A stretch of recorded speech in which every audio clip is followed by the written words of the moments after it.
Ambassador Bolton and all of you for inviting us here today and taking the time to talk with us. I'll make you two promises. The first is that I'll be brief, and the second is that I won't try to educate you on the issues of Darfur and the regions around it. There's nothing I can say that you don't already know.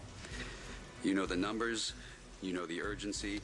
George Clooney addressing the United Nations Security Council today on the horror and the shame of Darfur. He is urging the world to stop the genocide in Sudan before hundreds of thousands more innocent lives are lost.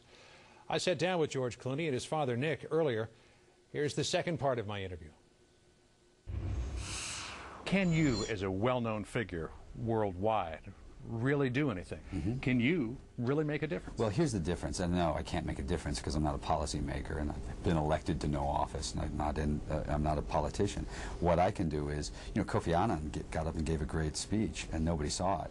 And if I stand next to him and the cameras follow, so if that's what I can do to help that along, I'll do it as often as possible. Nick, are we reaching crunch time here with the situation in Darfur? We're on the clock. We're down to the 30th of September.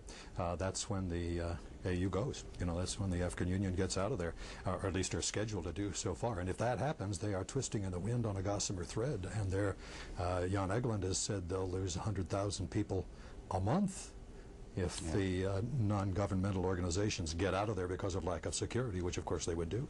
Has President Bush done enough on this, George? Here's what I feel like with President Bush. He has certainly taken the lead on this, and he is much more so than most of the members of the Security Council done that.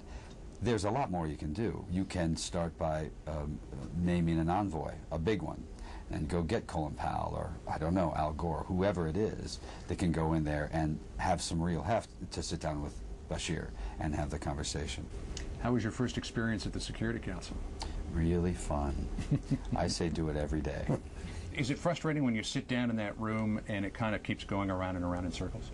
It is, because we've stood on the border of Darfur, and we've stood in Orikosoni and Abeche and in South Sudan and towns like Jacques, and seen people laying there dead, and seen absolutely no reason at all for it to happen.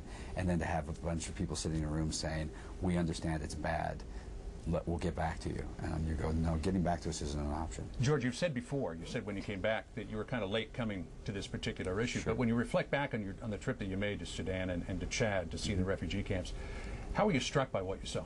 I think everybody gets the idea of us saying it's the most horrific thing that a human being could do to another human being for absolutely no reason at all. Having said that, if you see it yourself, it takes your breath away, that kind of cruelty. I've never seen anything like it. What were you struck most by, Nick? They're the loneliest people I ever saw, John. They're all alone. They got no government, got no money, got no property, got no cattle, got no goats, got no donkeys, got no children in some cases. They're the loneliest folks. They're all by themselves. All they got's us. Not particularly speaking to this issue, but why do you take up causes? Angelina Jolie told us in a recent interview, she said that I get paid a silly amount of money for what I do. I'd like to give something back. What is it for you? I like getting paid a lot of money as well. No, you do it because you're part of the human race, and because, if you had the opportunity, I think anyone who has the opportunity